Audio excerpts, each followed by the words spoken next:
नमस्कार साथियों, आज पुनः जो है शुक्नासुपदेशा के प्रथम भाग की सूक्तियों को लेकर के आपके बीच में आए हैं।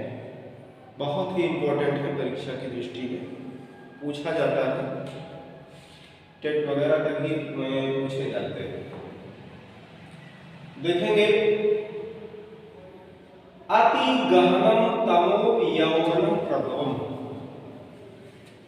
अति माने अत्यधिक, गहन होता है क्या? अंधकार। और कैसा अंधकार? यौवन प्रभवम। देखेंगे, यौवन प्रभवम यानी यौवन माने युवा अवस्था में, प्रभवम माने उत्पन्न होने वाला, यानी युवा अवस्था में उत्पन्न होने वाला तम माने अंधकार, अंधकार। अति गहनम, अत्यधिक गहन होता है। ये सूक्तियां कहां से ली गई हैं? शुक्नासुपदेशा से। और किसने कहा इस वाक्य को? शुक्नास ने। किसको कहा? चंद्रापीठ को उपदेश में कि कहा है चंद्रापीठ, अति गहनम तमो यौवनम प्रभवम, यानी यौवनम प्रभवम यानी युवा अवस्था में, प्रभव यानी उत्पन्न होने वाला क्या? तम जो अंधकार है वो क्या होता है? अति गहनम, अत्यधिक सघन होता है। ये सूर्य के प्रकाश से भी भेदा नहीं जा सकता है। बिजली की कोई बात ही नहीं है, कि सूर्य के प्रकाश से भी उसको दूर नहीं किया जाता है। यानी युवा अवस्था में जो उत्पन्न होने वाला विकार है, विषय रूपी राग है, वह अत्यंत सघन होता है। दूसरी सूक्ति है, विषमो विषास्वाद मोहा। विषमो विषास्वाद मोहा।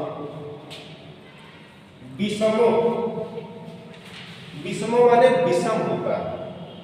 क्या होता है? विषम होता है। विषास्वाद मोह यानी विषय रूपी जो मोह है, राग रूपी जो मोह है, वह कैसा होता है? विषम होता है, बहुत ही भयंकर होता है। और उसमें जब व्यक्ति पड़ जाता है तो विष के समान उसमें मूर्छा आ जाती है। जैसे व्यक्ति विष पान कर लेता है, जहर पी लेता है तो मूर्छा आ जाती है, बेहोश हो जाता है। उसी तरीके से विषय रूपी जो मोह है वह बहुत ही विषम होता है। आगे देखेंगे, अति तीव्रो दर्पदाह जरोष्मा। अति तीव्रो, अति माने अत्यधिक, तीव्र माने प्रचंड होता है, तीव्र होता है क्या?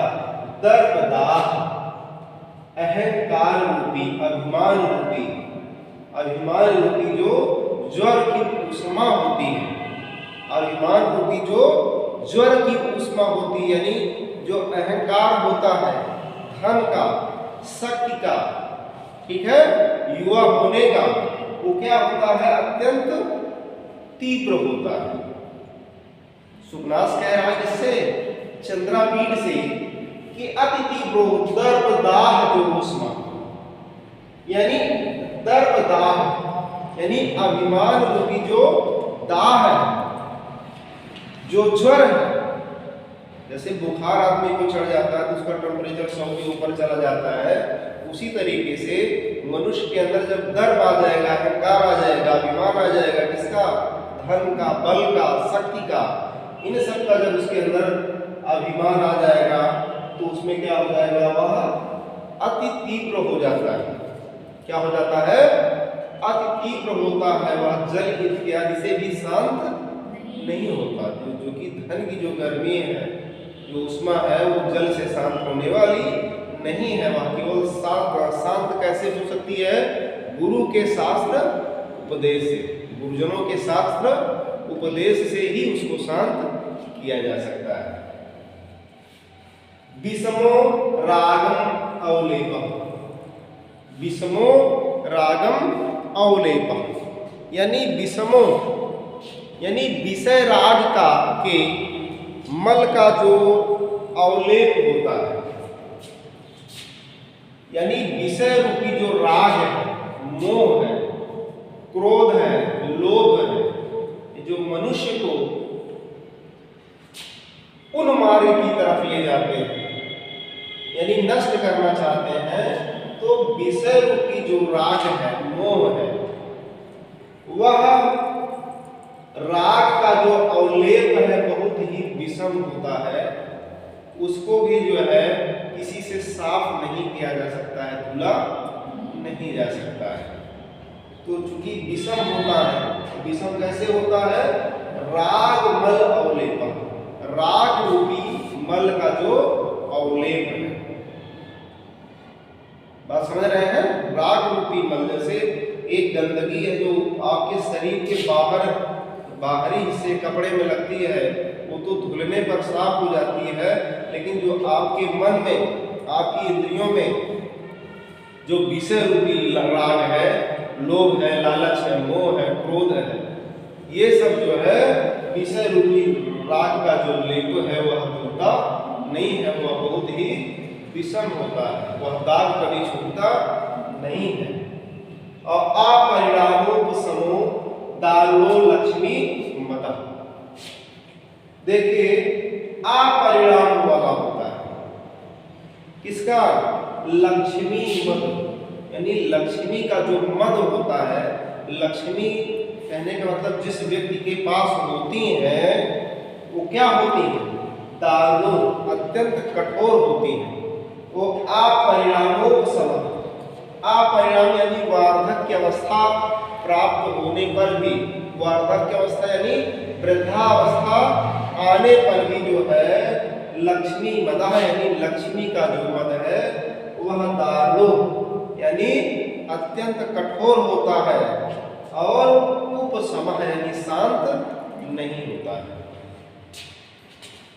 आगे देखेंगे, अनुचित धवलतापि सरागयो भवति यूनाम दृष्टि,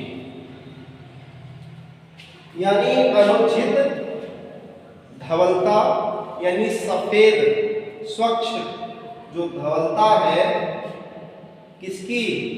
मनुष्य के जैसे बाल सफेद हो जाते हैं, जैसे बाल सफेद हो जाते हैं, उसी तरीके से मनुष्य की जो बुद्धि है, कैसे? यूनाम दृष्टि, यूनाम यानी युवकों की जो दृष्टि है वह सरागय होती यानी अनुराग से युक्त होती है। कैसे? श्वेत होने पर भी, ठीक है, धवल होने पर भी। आगे देखेंगे, सततम दुरंतेयम उपभोग मृग तृष्णकास, तृष्ण का कि सततम दुरंतेयम उपभोग मृग तृष्णिका, सततम यानी निरंतर, सततम यानी निरंतर, दुरंतेयम बहुत दुष्कर होती, बहुत दुरंतेयम का अर्थ होता है दुष्कर यानी कष्टकारी होती है। क्या? उपभोग मृग तृष्णिका यानी विषय रूपी जो उपभोग यानी भोग की जाने वाली मृग तृष्णिका यानी मृग मरीचिका के समान होती है। देखिए जैसे रेतीले स्तनों में हिरण जो है पानी यानी प्यास बुझाने के चक्कर में जब वो यहाँ से देखेगा दूर, उसको जो है बालू जो है चमकती हुई दिखाई देगी, तो वो पानी के चक्कर में वहाँ जाएगा और वहाँ भी उसको पानी नहीं मिलेगा, फिर वहाँ जाएगा, फिर देखेगा कि दूर वहाँ पानी मिल सकता है। उसी तरीके से मनुष्यों में जो उसकी ज्ञानेंद्रियाँ हैं, कर्मेंद्रियाँ हैं, जब वो उपभोग रूपी विषय रूपी उपभोग के चक्कर में पड़ जाती है, तब जो है वह निरंतर जो है दुखदायी होती है। क्योंकि विषय रूपी जो विषय भोग रूपी सुख है वह मृग तृष्णिका के समान होती है, ठीक है, वो जो कभी शांत होने वाली नहीं होती है। ठीक है, आज एक प्रथम भाग है सुपना सुदेशा का। अगले दिन आपको जो है 7, 8 या फिर सूक्तियों के अलावा है उनको हम पुनः बताएंगे। ठीक है, धन्यवाद।